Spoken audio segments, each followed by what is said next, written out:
juga telah hadir bintang tamu kita dari kementerian, yaitu Bapak Samto yang sudah tidak asing lagi bagi kita semua. Terima kasih sudah bergabung bersama kami, Bapak. Kita mulai diskusi pada sesi satu ini yang akan dipandu oleh moderator kita, yaitu Ibu Astatik Bestari, AG dari PKBM Bestari. Bapak Bu Adi selaku Kepala Dinas Pendidikan Kota Padang. Pak Abdul Karim menanyakan itu silpa apa?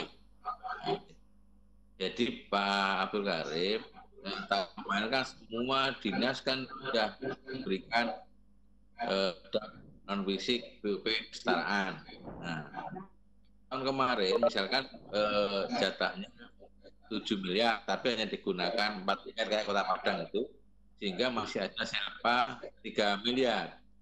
Nah itu otomatis kalau sekarang tahun ini jatahnya 6 miliar misalkan, otomatis tidak akan dikirim dari pusat, tapi sudah ada dana di daerah atau silpa 3 miliar itu. Dan ternyata digunakan tahap pertama ini 2,5 miliar masih cukup dan masih bisa. Jadi kalau misalkan kebutuhannya misalnya 4 miliar, tapi punya silpa 3 miliar, berarti hanya akan dikirim tahun ini 1 miliar untuk menambahkan yang 3 miliar yang ada di kas daerah itu. Jadi di kas daerah itu kalau sisa BUP itu tidak bisa digunakan apa-apa, hanya bisa digunakan untuk pencairan BUP tahun berikutnya. Itu Pak Karim. Terima kasih. Ya, terima kasih. Ini tadi keterangan dari Pak Dr. Samto dari Kemdikbud RI perihal BUP.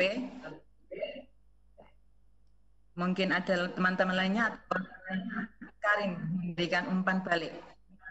Jadi perjelaskan.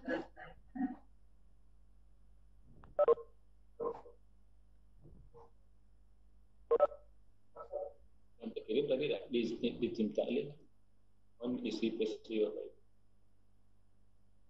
tim taklim terus dia lengkapnya.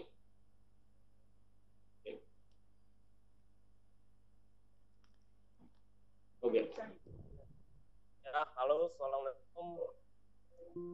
Waalaikumsalam warahmatullahi wabarakatuh. Ya, saya ingin bertanya dari Aceh. Ya, Pak Johan, kan? Ini kami yang terjadi sekarang di Aceh bahwa tentang BOP tahap pertama tahun 2010 kan berhubung dengan keadaan COVID. Ini sampai batas untuk pencairan pertama untuk LPG-nya bulan Juni 2000 Juni. Nah, sementara sekarang belum kita mulai, belum kita buat RIRK dan belum ada titik-titik. Jadi apakah untuk apabila lewat dari bulan ini apa bisa terganggu untuk atau bisa mengurangi dana tahap kedua nanti? Itu. Terima kasih. Ya. Silakan dari Kepala Bidang Putri Nova bisa memberikan penjelasan, mungkin langsung kepada Pak Dr. Samto. Kelihatannya Pak Samto lebih berkompeten menjawab tentang itu ya Bu, karena kebijakan itu kaitannya dengan kebijakan direktorat. Oh iya, Pak Samto, kami berharap bisa memberi penjelasan lagi, mohon maaf. Terima kasih Pak Johan. Jadi gini, di Juknis memang aturannya Juni harus sudah lapor. Sedangkan ada beberapa kabupaten kota yang sampai sekarang belum ada penyaluran. Tapi insya Allah saya kemarin konfirmasi ke DPK atau Dirjen Perimbangan Keuangan dan Keuangan, Mei ini semua akan disalurkan. Kenapa kemarin tambah? Karena memang ada perubahan anggaran, perubahan APBN. Sehingga ketika ada perubahan APBN, otomatis IPA, rencana anggaran semua berubah. Jadi tidak bisa serta-merta menyeluruh. Nah, beruntung bagi kabupaten kota yang sebelum ada APBN. Kenapa APBN diperlukan? Karena adanya pandemi COVID ini membutuhkan anggaran yang cukup besar di tingkat pusat, sehingga ada beberapa pos anggaran yang harus dikurangi, termasuk BUP kesetaraan. Jadi bukan sendirian ya BUP kesetaraan itu, BUP PAUD, BOS, dan tunjangan guru juga dikurangi. Mending hanya dikurangi kalau yang listrik semua dibatalkan. Nah, bahkan banyak yang dibatalkan. Oleh karena itu, Kementerian Keuangan bisa mengirim ketika perubahannya sudah jadi dibannya. Mei ini semua akan disalurkan dan bisa dimanfaatkan oleh teman-teman lapangan. Bagaimana kalau lewat Juni? Juknis tidak ada di perubahan Juknis tidak ada klausul kompensasi bulan. Di perubahan Juknis hanya ada klausul relaksasi untuk penggunaan BOP. Contohnya bisa untuk bayar internet, bayar tutor per April, kemudian untuk pembelian masker, sanitizer, dan sebagainya itu ada relaksasi dan tidak ada batas-batas persentase itu, tapi laporan tetap harus per 30. Bapak Ibu sekalian, tidak sulit misalkan dana diterima akhir Mei. Kan semua kegiatan sudah dilaksanakan per Januari. Tinggal bayar aja. Masa bayar sampai sebulan nggak selesai. Jadi semua sekarang dia administrasikan. Jangan nunggu kalau ada uangnya baru mengadministrasikan. Yang repot. Semua kegiatan di PKBM, apapun yang dilakukan itu ada mengendalikan. Sehingga ketika nanti dana turun, itu tinggal membayarkan ke semua yang sudah tertara dengan API, sehingga nanti akhir Juni bisa laporan. Dari itu kondisinya kalau Juni belum laporan, otomatis tahap keduanya juga akan bertambah. Itu Pak Johan dan Bapak sekalian, termasuk barang ini bisa disampaikan kepada yang lain. Terima kasih. Terima kasih Pak Santo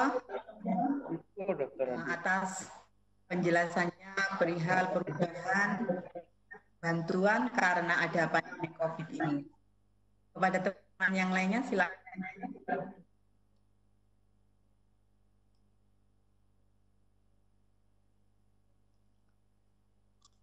Halo.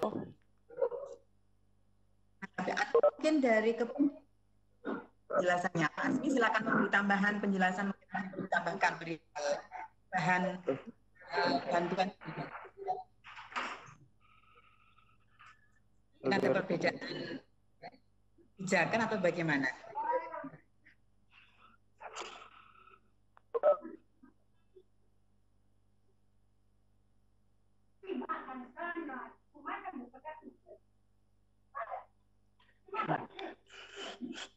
Ya, saya ulangi kembali bahwa perbedaan anggaran, perubahan anggaran ini karena ada wabah COVID-19. Ini sudah diatur dalam Permendikbud nomor 20 yang menjadi satu dasar hukum perubahan Juknis pelaksanaan BOP tahun 2020.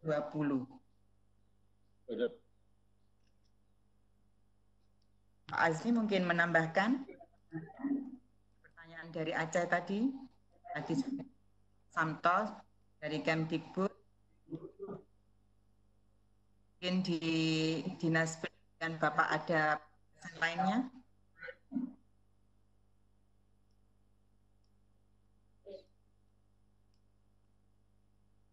Ya, Pak Abdul Karim ini mau bertanya, melanjutkan pertanyaan berikutnya atau menanggapi?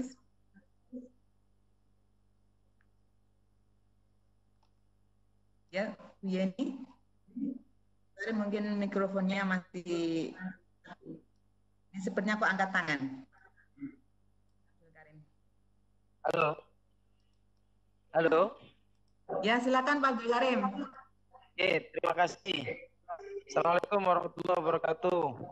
Waalaikumsalam warahmatullahi wabarakatuh. Saya ucapkan selamat melaksanakan ibadah puasa Ramadan yang bagi melaksanakan. Pertama, saya ingin menanggapi terkait dengan adanya perubahan juknis. Halo?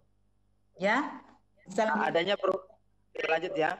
Ada perubahan juknis dari yang Permen 13 ke 20. Nah, Permen ke 13 ke 20 dari Permen 13 yang semula kita sudah mengajukan sesuai dengan Permen 13,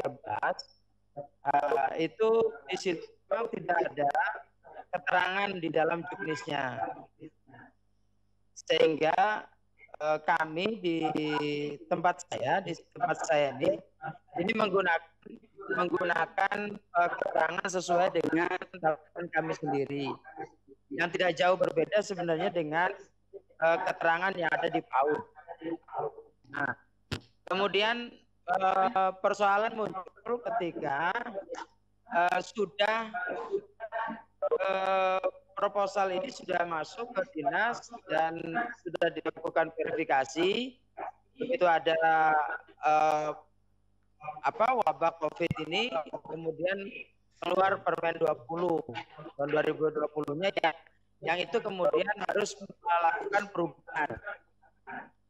Nah, ini perubahan yang seperti ini sepertinya memang harus banyak dilakukan sosialisasi terlebih dahulu kepada kami atau kepada dinas pendidikan supaya tidak ada perbedaan antara satu dan yang lainnya sehingga tidak menimbulkan tafsir yang bermacam-macam.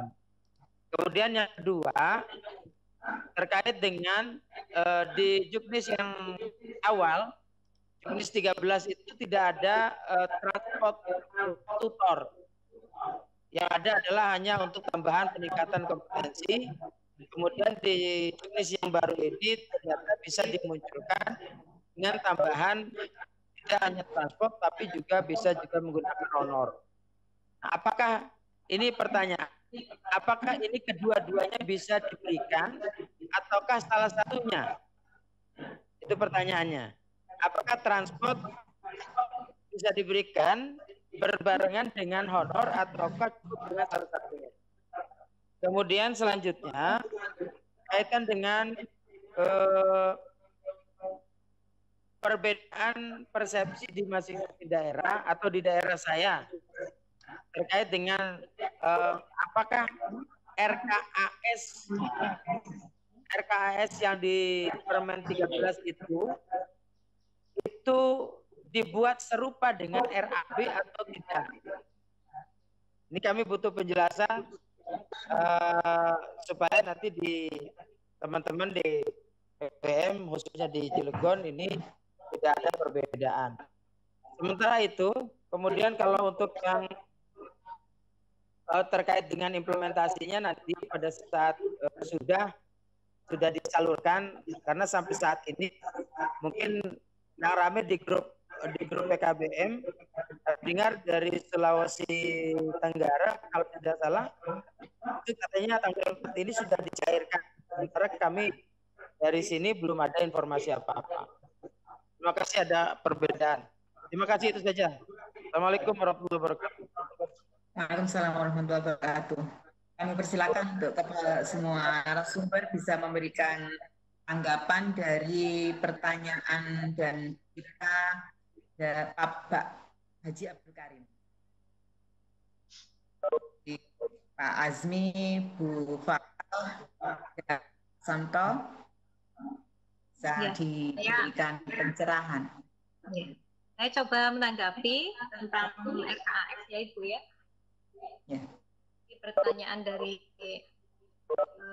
Bapak Abu Salam tentang RKAS. Ini yang kami lakukan untuk penyusunan RKAS. Kami biasanya namanya saja RKAS. Sana kegiatan anggaran sekolah. Jadi tidak hanya memuat tentang RAB BOP saja, tetapi semua rencana anggaran sekolah kita atau PKBM kita selama 1 tahun termuat di dalam RKAS tersebut.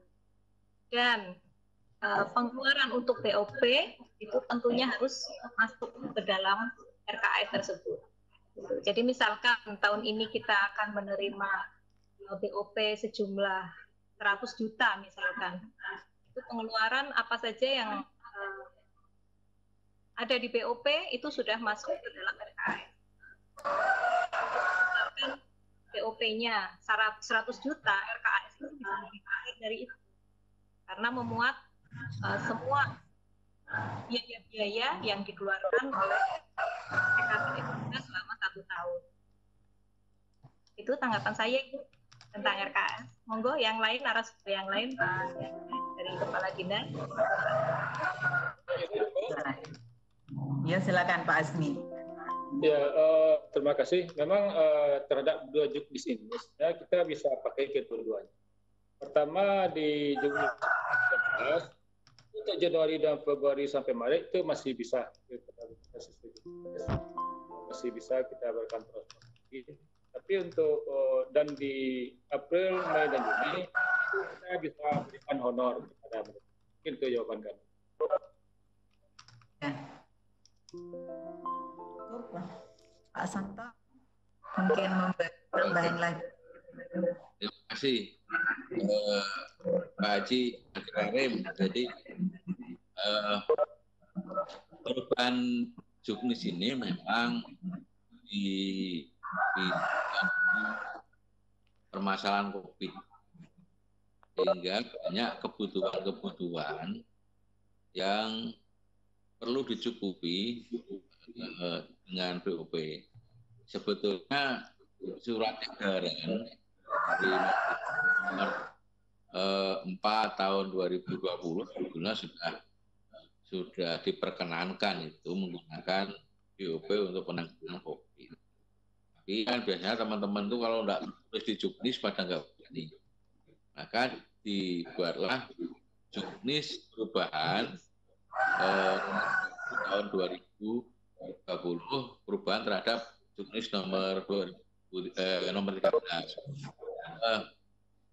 Mengenai transport dan honor tadi sudah disampaikan oleh Pak Kabid Kota Padang bahwa transport itu diberikan pada bulan Januari sampai Maret, sedangkan di honor itu April. Kenapa April hanya honor? Kalau ajarnya di rumah, transportnya mau kemana? Dari kamar ke kamar kan pada perlu transport. Itu. Jadi teman-teman harus bijak ketika memberikan honor dan transport itu. Jangan ngaji mumpung. Kalau memang tutornya tidak melakukan kegiatan, tidak melakukan perjalanan dari rumah ke tempat pembelajaran, jangan diberikan transport. Kecuali untuk daerah-daerah yang memang tidak bisa daring, tidak ada alat komunikasi yang memadai, di mana tutor harus door to door, misalkan membagikan tugas, mengumpulkan tugas dari dia harus pakai transport. Seperti yang saya lihat di daerah mana kemarin itu di daerah NTT, karena memang nggak ada sinyal komunikasi sehingga tutor harus jalan, itu bisa diberikan. Ini, jadi prinsipnya adalah akuntabilitas itu penting. Jadi prinsip efektif, efisien, akuntabel dan transparan itu harus dipegang. wah ini mumpung pandemi semua saya nggak bisa. Honor juga hanya bisa diberikan per April itu. Jadi perubahan itu kan per April sampai pandemi itu selesai. Kemudian terkait dengan RKKS sudah dijelaskan dengan baik sekali oleh Bu Farah. Jadi RKKS itu berbeda dengan era BPOP. Kenapa teman-teman bingung? Karena selama ini tidak pernah buat RKKS. Ya, jadi andalannya hanya BOP. Seolah-olah padahal enggak. Teman-teman bisa mendapatkan dana dari masyarakat, misalnya dari CSR dan sebagainya. Itu kan harus masuk ke rencana kegiatan dan anggaran sekolah. Bisa juga mendapat anggaran dari masyarakat, orang tua misalkan. Kalau tadidiknya kaya raya nyumbang PKBM 1 miliar itu, masa nggak diterima? Nah, itu harus dibuat rencana kegiatan dan anggaran. Lah BUP itu hanya salah satu komponen. Ini masalahnya ketika teman-teman mengandalkan BUP itu satunya komponen. Ada BUP itu sudah menunjukkan kata bantuan, ya, bantuan operasional. Yang namanya bantuan tidak mungkin bisa mencukupi semuanya. Ini yang harus dipikir. Kemudian yang terakhir, kenapa ada yang sudah cair, ada yang belum? Pak Haji berkali-kali kami sampaikan bahwa di tahap 1 dan 2 penyaluran itu sudah disalurkan 204 lembaga. Sudah tersalurkan oleh Kementerian Keuangan ke RKUD, ke kas daerah. Nah, belum selesai semua, ada di stop karena ada perubahan APBN. Tidak boleh ada kegiatan keuangan. Sehingga tidak boleh ada penyaluran. Sampai termasuk ada proses pengurangan dana BUP. Kira-kira kalau pengurangan totalnya sih sekitar mereka sampai kan itu saya keuangan itu mah itu loh Pak itu andainya. Oh, ini ada yang mau memberikan penjelasan lain ya?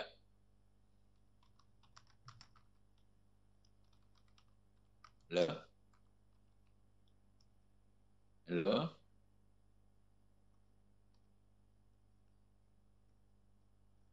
Halo Bu Santi, dengar? Lanjut Pak. Oke. Apa ada yang berbeda lain tadi ya?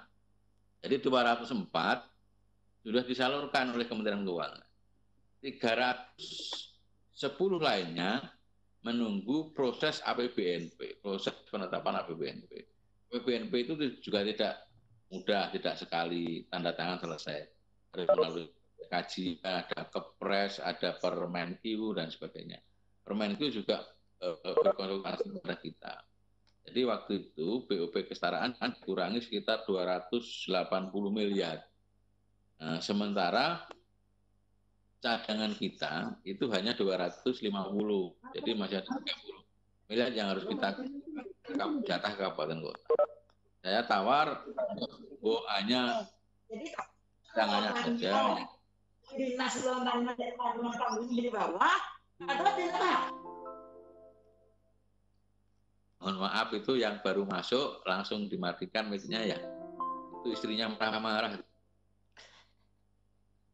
Jadi ketika akhir April sudah selesai APBNP, Mei nanti akan disalurkan kekurangan atau kabupaten kota yang belum tersalurkan, yaitu 310 kabupaten kota. Saya nggak bisa menjamin Mei itu tanggal berapa, karena yang menyalurkan itu Kementerian Keuangan, bukan Kementerian Pendidikan dan Kebudayaan. Begitu Pak Haji, jadi berbeda itu karena memang penyaluran itu bertahap. Jangan anggap negara itu punya uang segunung yang bisa disalurkan satu kali sekaligus. Kenapa dibuat dua tahap bertahap begini? Karena uang negara kan juga terbatas. Misalkan anggaran negara 1.000 triliun, ketika diberikan semua di Januari, negara tidak punya uang. Kenapa dibuat tahap-tahap? Karena memang sambil negara ngumpulin uang. Sama dengan Pak Cikarim, kalau mau beli mobil, tahun ini. Kalau beli depan kan berarti utang. Ya utang ke luar negeri ribut nanti. Makanya pelan-pelan dicairkan secara bertahap. Dan mohon maaf kalau memang yang belum, insya Allah Mei ini akan disalurkan demikian yang disampaikan oleh Dirjen Perimbangan Keuangan. Terima kasih. Waktu kami kembalikan kepada moderator. Terima kasih Pak Santo atas penjelasannya. Ini waktunya sudah jam 10 lebih 2 menit. Ada yang ini Bapak. Saya mau izin saya pindah ke room. Nah, kalau ada pertanyaan nanti di akumulasi dikirim ke WA ke saya. Ya Pak, siap. Oke. Mohon maaf teman-teman, Bapak Ibu sekalian, mohon izin saya pindah ke room sebelah. Terima kasih.